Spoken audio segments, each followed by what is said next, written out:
Adana Sivil İnisiyatif Meclisi ASİM adına kamuoyuna 100 yılın gaspı. Büyük şeytan Amerika'nın dünyanın gayrimeşru çocuğu İsrail işgal yönetimiyle yaptığı anlaşmada Kudüs'ün tamamının Siyonist rejime verileceğini ifade etmesi, bunu da tüm dünyanın gözünün içine bakarak 100 yılın anlaşması olarak lanse etmesi en basit deyimiyle 100 yılın ahlaksızlığıdır. Bize göre Siyonizmin ardı mevcut hayallerinin bir ürünü olan bu sözde anlaşma dünyaya kaostan başka bir şey vermeyecek ve zalimler emellerine asla ulaşamayacaklardır. ABD, İsrail işgal güçleri ve bu ikisinin yancısı kukla devlet başkanları şunu bilsin ki, maddeleri arasında bağımsız Filistin ve tamamı Filistinlilere ait özgür Kudüs olmayan hiçbir anlaşmanın geçerliliği yoktur. Müslümanların ilk kıblesi Kudüs'ün Siyonistlere bırakılması söz konusu olamaz.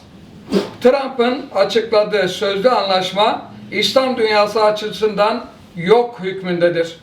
Müslümanlar olarak Kudüs üzerindeki haklarımızdan asla vazgeçmeyeceğiz. Kudüs, Müslümanların koyu kırmızı çizgisidir. Hazreti İbrahim'in, Hazreti Muhammed'in, Hazreti Ömer'in, Selahaddin Eyyubi'nin, Yavuz Sultan Selim'in, Abdülhamit Han'ın bize mirasıdır. Kudüs, babasının ardında sığındığı halde İsrail işgal güçleri tarafından şehit edilen Muhammed Dürre'nin onlarca işgal gücünün boynunu bükmediği bakışlarından korktuğu için gözlerini bağladı.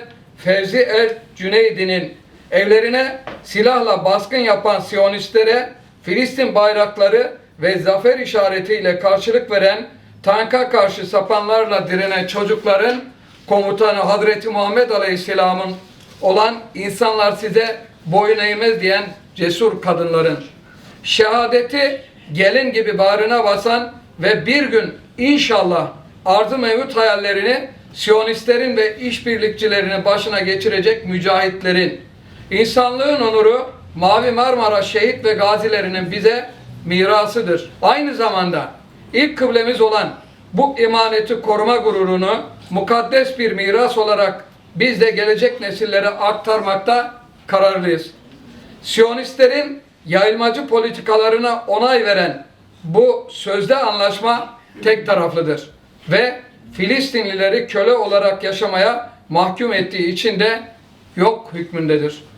Siyonist evangelistlerin Filistin'i yok etme planlarının bir devamı olan bu anlaşma 100 yılın anlaşması değil, 100 yılın gaspıdır. Terör yönetimi İsrail ve emir eri ABD'nin işgal planına destek veren Birleşik Arap Emirlikleri, Umman ve emperyalistlerin elinde bir oyuncağa dönüşen diğer kukla yönetimleri, bunları tarih asla affetmeyecektir. Biz inanıyoruz ki hayır bildiklerimizde şer, şer bildiklerimizde hayır olabilir. Bugün bize şer gibi görünen bu sözde anlaşma Müslümanların uyanışına ve direnişlerine vesile olacaktır. Zannediyorlar ki öldürerek bizi korkutabilecekler ve bitirebilecekler. Halbuki şairin dediği gibi kim demiş her şeyin bitişi ölüm. Destanlar yayılır mezarımızdan. Şimdiye kadar topla, tüfekle, bombayla, füzeyle başaramadıkları Kudüs'ün işgalini bugün kravat takıp kalemle kazanmaya çalışanların kirli oyunlarını görüyor ve bu gasp anlaşmasını kabul etmiyoruz. Kudüs demek İstanbul demek. İstanbul demek Medine demek. Medine demek Mekke demek. Mekke demek Kabe demektir. Bu beldelerin kaderi bir evin tuğlaları gibi bağlıdır birbirine. Kudüs demek tüm Müslümanlar olarak hepimizin şerefi, namusu, onuru, haysiyeti, varlık gayesi demektir. Kudüs 10 yaşında babasız kalan ve o günden beri ümmete sırtını dönen Hanzala'nın yüz görümlüğüdür.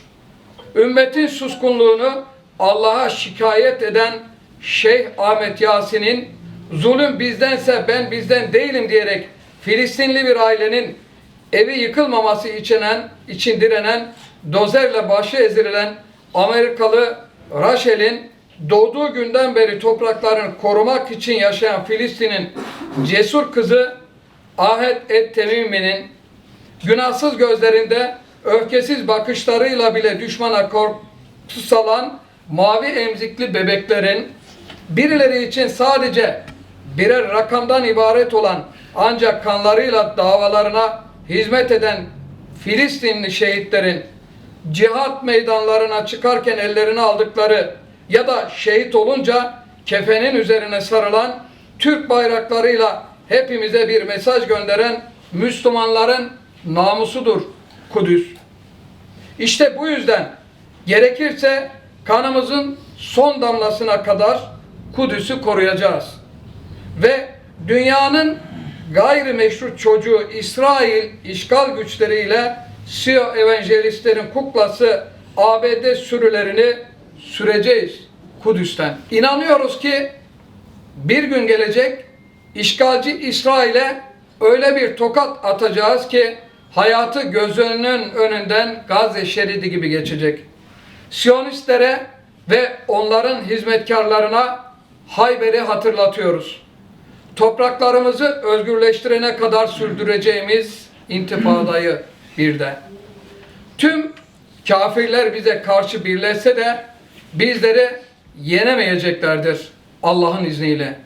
Çünkü yeryüzü bizim, Kudüs bizimdir. Allah'ın yardımı bizimledir. Bu duygu ve düşüncelerle ne mutlu Müslümanım diyene diyoruz. Kamuoyuna saygıyla duyuruyoruz.